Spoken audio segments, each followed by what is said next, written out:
Palakkad railway സ്റ്റേഷനിൽ വെച്ച heroin പിടികൂടി. 1,20 ലക്ഷം വില വരുന്ന ഹെറോയിനാണ് പിടികൂടിയത്. വിവരങ്ങളുമായി പാലക്കാട് നിന്ന് സച്ചിൻ ചേരുകയാണ്. സച്ചിൻ, എപ്പോഴായിരുന്നു സംഭവം? മറ്റു വിശദാംശങ്ങൾ.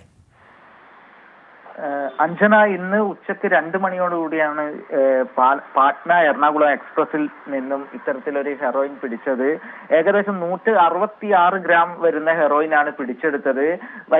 കേരളത്തിലെ വലിയൊരു ലഹരി വേട്ട എന്ന് ഇതിനെ വിശേഷിപ്പിക്കാം. ഇലക്ഷന്റെ ഭാഗമായിട്ട് റെയിൽവേ കേന്ദ്രീകരിച്ച് എക്സൈസും അതുപോലെ തന്നെ RPF-ഉം പോലീസും നടത്തിയ പരിശോധനയിലാണ് ഇത്തരത്തിൽ ഹെറോയിൻ പിടികൂടിയത്. ആളില്ലാത്ത നിലയിൽ ട്രെയിനിന്റെ സീറ്റിനടിയിലായിരുന്നു തുണിയിൽ പൊതിഞ്ഞ് സോപ്പ് പെട്ടികളിലാക്കിയ നിലയിൽ ഒരു ബാഗിൽ ഒളിപ്പിച്ചായിരുന്നു ഹെറോയിൻ കടത്തിയത്. ആരാണെന്ന് ഇതുവരെ കണ്ടെത്താൻ പോലീസിന് സാധിച്ചിട്ടില്ല. ഇത് മറ്റ് രാജ്യങ്ങളിൽ നിന്ന് കൊണ്ടുവരുന്ന തരത്തിലുള്ള ഹെറോയിനാണെന്നും മാരക ലഹരി ശേഷിയുള്ള ഹെറോയിനാണെന്നുമാണ് എക്സൈസിന് അതുപോലെ തന്നെ RPF ഉള്ളത്.